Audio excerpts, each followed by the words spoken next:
ओबाडो reporter Asghar Ali लाड़ी।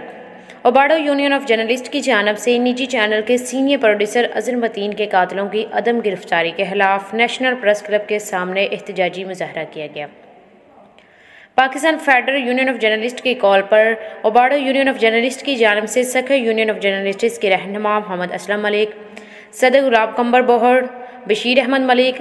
मजहर हुसैन चारन, नादिर हुसैन भट्टी, मलिक इब्राहिम अली और दीगर सहाफ़ियों ने नेशनल प्रेस क्लब के सामने निजी टीवी चैनल के कराची में कत्ल किए गए सीनियर प्रोड्यूसर अजहर मतीन के कत्ल के खिलाफ एहतजाजी मुजाहरा किया और मुतालबा किया कि अजहर मतीन के कातलों को फौरी तौर पर गिरफ्तार करके वाकई सजा दी जाए, जबकि मौजूदा हुकूमत में मुख्तलिफ चैनल्स की बिलाजवाज़ नशरियात पर पाबंदी आयद करके मीडिया हाउसेस को हरासा किया जा रहा है, जबकि सहाफ़ियों के खिलाफ झूठे मुकदमात दर्ज करके बिलाजवाज़ गिरफ्तारी करके सहाफ़ियों की आवाज़ को दबाने की कोशिश की जा रही है। मुजाहिरीन ने मुतालबा किया है कि हुकूमत सहाफ़ियों को फौरी तौर पर तहफ़्फ़ुज़ फराहम किया जाए।